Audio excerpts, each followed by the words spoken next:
So Star Wars Rogue One is out. Rogue One, more like Rogue 8 out of 10.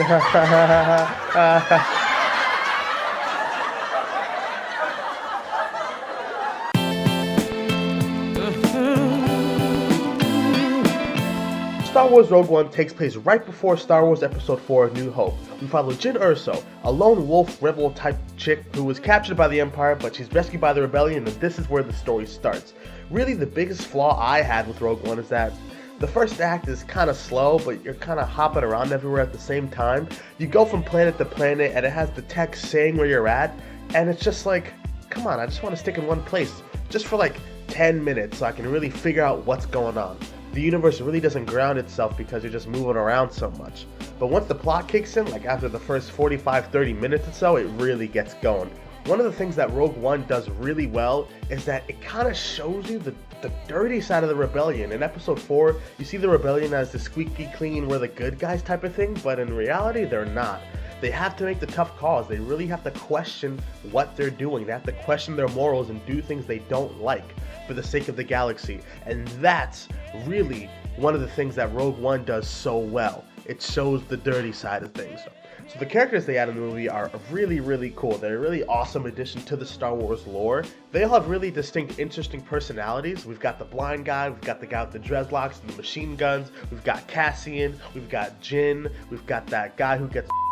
They could have been developed a little bit more, but I did find myself genuinely caring about them towards the end of the film.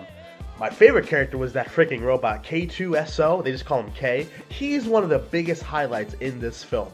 Every single time he's on screen, you want to see more of him. He has the most savage lines. He is that SpongeBob meme on Twitter, on Facebook. That's that guy. And he's freaking so funny. I wish I could see more of him, and he was just the best part of the film for me. So Rogue One has some cameos in it, of course, obviously it's a Star Wars film, but they do it pretty well. They have some little icing on the cake here and there. They don't beat you over the head with it. It's just a little bit to make you freak out.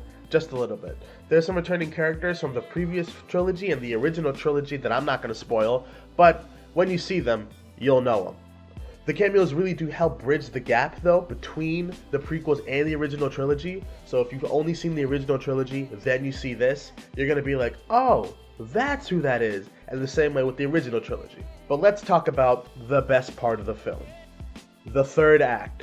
Oh my god, the third act of this film is worth the price of admission alone. If you were to go pay 18 bucks, 12 bucks, whatever, just for the last hour, it's worth it. I swear to God, there's bodies everywhere, the stakes are so high. The reason Rogue One works is because it makes Star Wars personal again. It puts you at a level with people you can relate to. People who fighting for a cause, for the universe. There's no lightsabers, there's nothing like that. It's just people fighting for what they believe in. And that's really where Rogue One shines, man. It shows you how high the stakes are. You know what happens if they're gonna fail. Obviously, we know what happens at the end of the film, but it's about how they get there. The thing with Rogue One is that it's about the journey, it's not about the destination. So yeah, those are my quick thoughts about Rogue One. Should you see it? Yeah, you should go see it right now if you like anything Star Wars. There's a movie with Darth Vader. Oh yeah, he's in it too, by the way, just letting you know. He's not in it that much, but when he's in it, oh, he is in it. So, there's a movie with Darth Vader in it, and you're watching moving images on a computer screen. I don't know why you're still here, go see it. Go! Shoo! Run along!